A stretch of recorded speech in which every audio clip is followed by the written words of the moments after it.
It's time for a look now at today's press review with Deepti Laurent. And Deepti, alarm and great concern in Europe over Donald Trump and Vladimir Putin's plans to end the war in Ukraine. Yeah, absolutely. Alarm, great concern, I'd say even panic in the in the European press this Friday after that call between Vladimir Putin and Donald Trump earlier this week, in which the two appeared to discuss a possible end to the war in Ukraine. This is the headline from the a British daily here, which really epitomizes the panic and disbelief as those announcements have really left European leaders scrambling.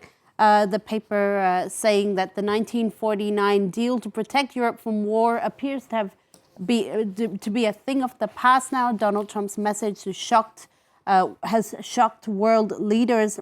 The paper does note, though, that NATO leader Mark Rutte has commended Donald Trump's honesty and said that Europe does need a wake-up call when it comes to its defense spending. This is the headline from Libération, the French left-wing paper, which says Donald Trump, Vladimir Putin, seul au monde, castaway, if you like, or alone against the world. And in its paper pages today, Libération's editorial is quite interesting here, which says that the cards have really been redrawn, or the plan has been redrawn when it comes to diplomacy. The paper says that this conversation with Donald Trump earlier this week is Vladimir Putin's greatest victory in 3 years of war, and it didn't even happen on the battlefield. As you mentioned there, Oliver, there is also a lot of concern that these talks or any kind of plan to end the war will essentially sideline Europe and notably Volodymyr Zelensky, the Ukrainian leader. And that's really highlighted in this cartoon from Ranson today, French cartoonist, who sees Donald Trump and Vladimir Putin at the proverbial negotiating table, while Donald Trump tells Zelensky there's no chair for him at this negotiating table. And what reactions are there from the other papers in Europe?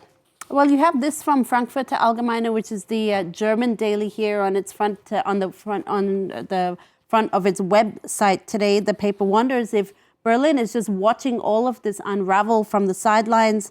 The paper noting that Putin and Donald Trump's conversation and subsequent comments have not only shaken Germany's understanding of its own role in the conflict, it also comes in the middle of an election campaign in Germany and bears the question, how can Europe take responsibility for Ukraine's security and its own? As you see here in this article here, the paper says that Putin's charm offensive is bearing fruit for him, and it's going to have consequences not just for Ukraine, but all of Europe. And this is quite an interesting article in the Daily Mail today. This is an opinion piece written by Sir Richard Sheriff. He's the former Deputy Supreme Allied Commander Europe. He writes that Donald Trump's handed Ukraine on a platter to Russia and says it's worse than Chamberlain's appeasement of Nazi Germany, noting that this agreement is also catastrophic to the Ukrainians who've been fighting on the front lines for 3 years. Just to end this section, you also have this very interesting article here from Politico today, which says that Europe lacks a master plan when it comes to Trump's new world disorder. This official speaking to Politico anonymously also says that this week's events really shows the extent to which Washington disregards Europe. For decades, Europeans required a certain decorum in how they were treated. Donald Trump has delivered a rude awakening to the cruel world of today. And the New York Times today takes us inside the Murdoch family succession drama. Yes, that's right, Oliver.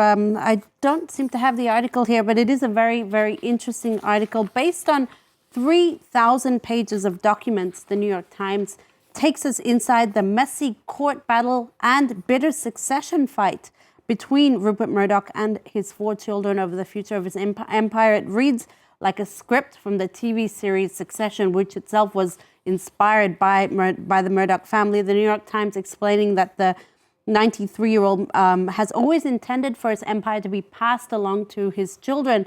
In recent times, though, he's sought to consolidate power in the hands of just one of his children, Lachlan Murdoch, who is considered the most politically conservative of the four and who represents the direction that Murdoch wants his empire to go in the future. In 2023, he sat down with his children, his other children, to announce that he'd be changing the trust to give his son Lachlan more powers.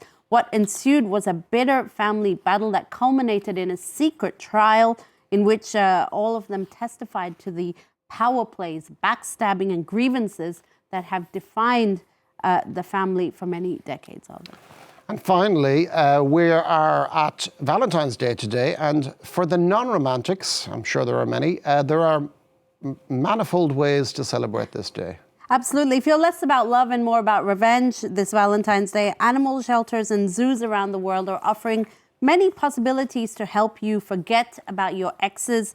At a bird shelter in Alaska, you can pay $100 to name a frozen dead rat after your ex and then watch it being fed to resident owls at the shelter. This year, reportedly, so many rats were sold that they had to order a second batch. Now, if rats are not your thing, you can always name a feral cat after your ex and right before it gets neutered. Memphis Zoo in Tennessee gives you two options for Valentine's Day. For $10, you can send a lovely video of a red panda eating a grape to your loved one, or you can send a video of an elephant pooping. The options are plentiful for romantics and non-romantics this Valentine's Day. I think I like this new, completely inclusive Valentine's Day.